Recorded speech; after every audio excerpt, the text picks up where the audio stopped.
friends, welcome to another session of brain yoga. It's a lovely day here and it's a good day to be inside drawing with you. And for our session today, we're going to make a mandala. Mandalas are such a wonderful healing thing to make. And the one I've got to show you today is just pure Zen, because you don't have to think too hard, you don't have to think too deeply to create this gorgeous thing. So let's lose ourselves to our Zen. These are the supplies that you're going to need. Why don't you take a minute and look those over, put a pause on while you gather your things, and let's get started together. So here's where we're going. We're going to make this mandala. It's called a petal mandala. It's a very simple thing using very simple tools. No rulers needed. Here's one on gray. I thought this was just lovely as a change. Now, if you happen to have a Zentangle, the Zentangle Mandala, this is, of course, the best paper you could possibly have. It's a 140, cold rolled, a little bit soft, almost like fabric paper. It's just wonderful if you happen to have that. If you don't, like me, maybe you would just use a nice piece of cardstock, whatever you have on hand. So grab and what I'm using is a clear CD. I just think this is a lot of fun to use. Use whatever tools you have, of course. Just use the best. And use your 01 or whatever pen you have. Trace around the outside edges. Put a dot for the center and remove this. When you've done that, you'll notice that I've already taken the time to put dots, north, south, east, west, and intermediates. And how I did that was I didn't have a ruler that day. So what I did is I had my middle and I have my pen cap. And so all the way around, I just made a mark like that. I had to kind of stand over it just a bit to get that to happen. But I find that to be a wonderful tool when I don't have a ruler. Now that said, the measurement of my pen cap, I did this for you, is just about 1.5 inches or 1 inch and maybe a quarter. So use whatever you'd like. That would be the point here. Okay, without any further ado, let's get started and put a bit of a centerpiece in the middle of our mandala. And then I'm going to make a series of wide-ish petals.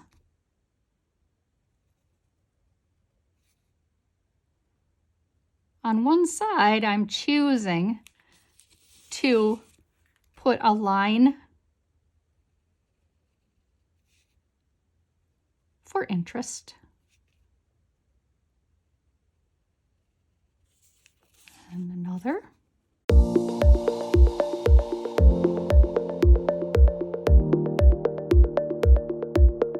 What I'm going to do along here is put a series of smallish sticks.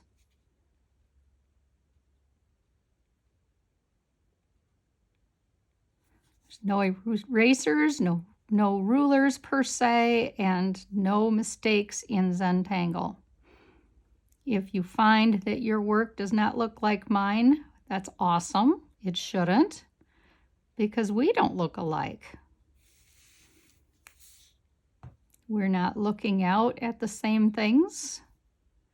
Hopefully you've got your cup of tea and you're getting your zone.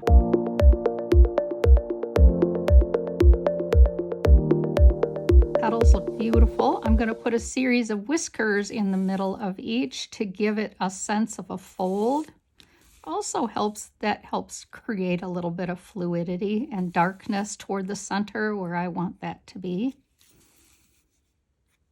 Just smallish flicks with my pen.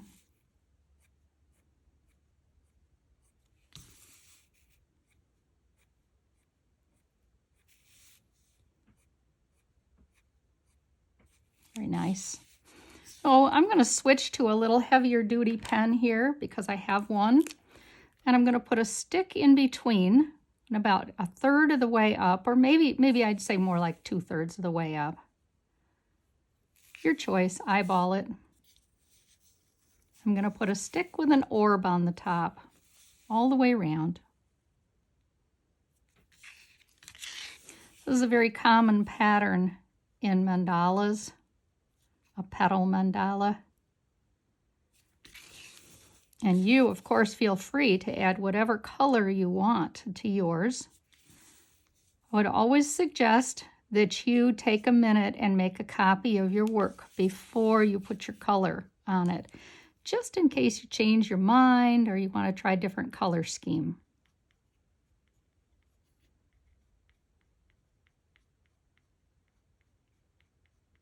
Darkening that center certainly changes things up. The next thing I'm going to do is kind of keep your eyes on me just for a minute here. I have a eyeball on a spot up there that's right in between.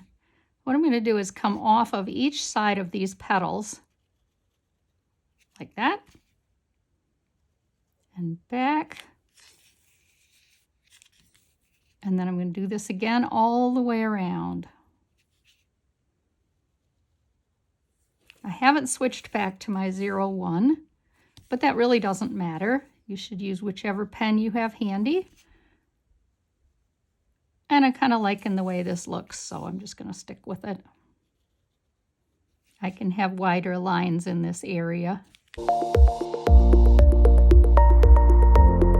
You know, I could use a compass for this, but I don't feel that I need to. The next thing I'm going to do is in each of these areas, these crevasses, I'm going to put a double line, a curved double line. I'm going to put a stick and a second stick in the middle, and 2 sticks on the side and 2 sticks on the side here. I'm going to create this lovely pattern, which is just a simple wave. And let's do that again. And then you're welcome to pause me so that you can take your time going all the way around.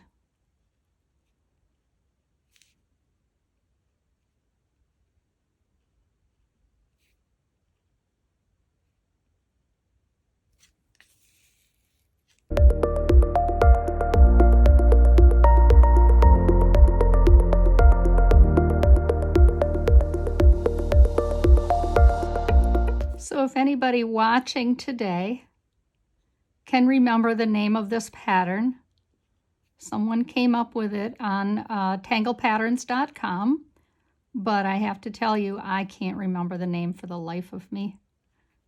So I would be grateful to acknowledge whoever it was that came up with this way cool pattern, because I think it fits this spot so well. And I just don't remember.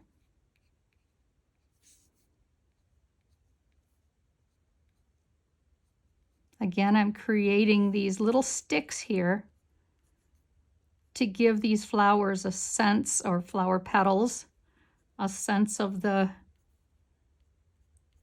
fold.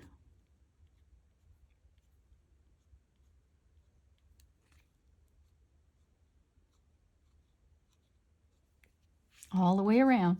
Isn't that beautiful? It's so pretty. So I hope yours turns out. I really hope you take your time to show me. Now let's take a minute and get some shading going on. We have a lot of shading to do. First thing, I'm going to grab my chalk pencil. Grab whatever pencil you have. If you care to use a color, that would be awesome, and I'd love to see it.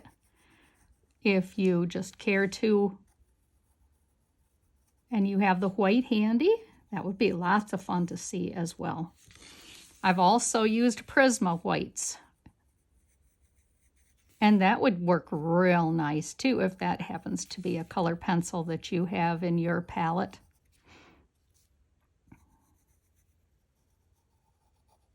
Nice. Okay, I'd like to also take a minute, and these little divots are kind of small, so I'm going to sharpen this. I'll be a lot happier if that's nice and sharp in this little spot here.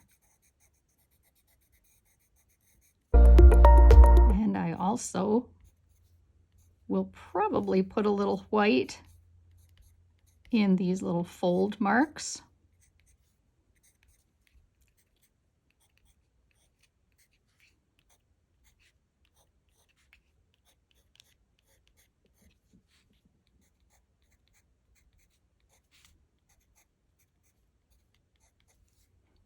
Beautiful.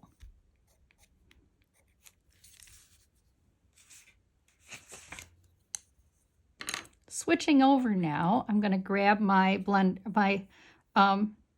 Zentangle pencil, which is a very soft lead, and I hope you have one on hand that you can use. I'm going to go around each side of the petal because I want this petal to pop off the page. And so I'm going to make a real light line around each side of the petals.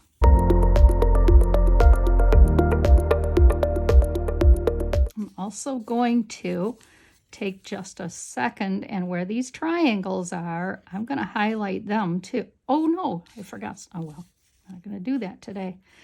Every time you make this, it's going to be a little different, and this is a little different than my other one that I showed you, that I demonstrated. But I like it, and I hope you will too. At the end, I'll show you the difference of this one to the one I was talking about.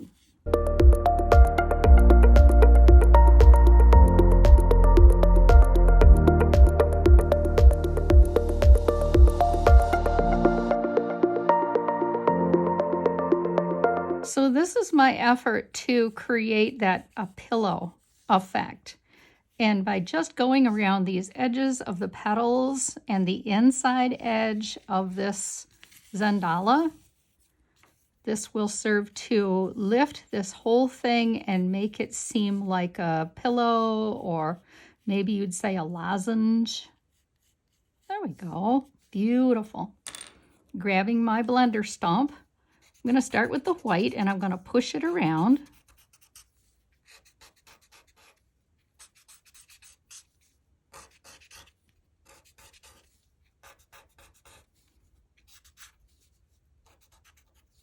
These are pretty well blended, but I'll go over them just a touch here. Looks like I forgot that side. It might not matter. There's going to be plenty of graphite on my pencil by the time I'm finished here. Nice. Okay, the next step I'd like to do is going around each side of these petals.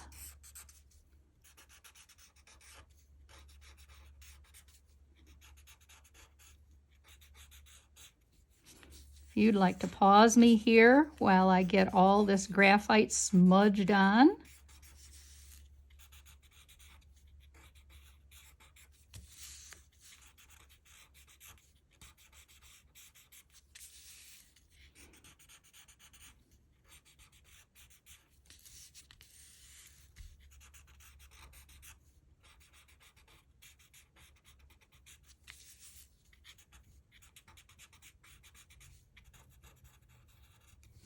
And now let's go around these triangles. Smudge that graphite line that I laid on there.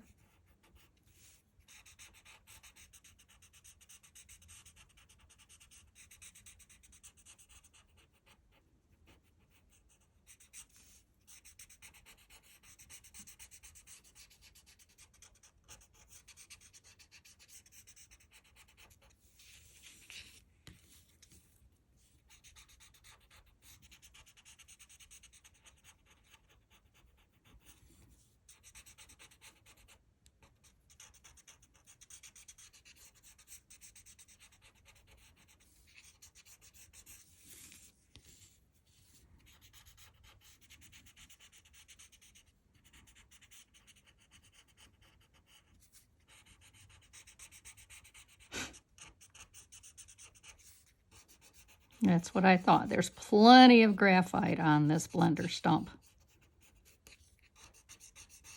Nice. It looks so pretty. All right. Grab your white. If you have a white Signo or a white jelly roll or any color that you'd like.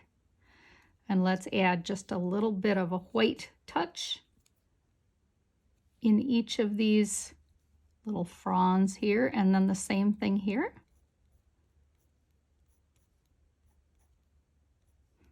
Also in the little petals in the middle of the flower. And then the last place I really would like to add it is a little tiny bit along here. I've already got the chalk, so really don't need it, but I just think it lifts it up so much.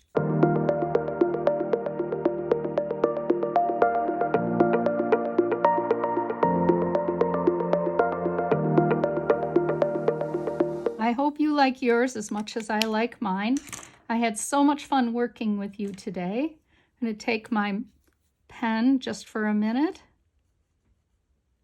put my initials here, my chop.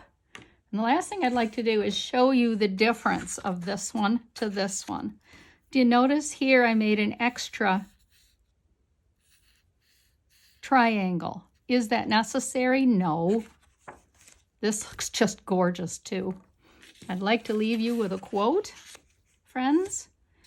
And I think that is so true for all of us all the time, and especially when we're doing something with our Zen on like we are today.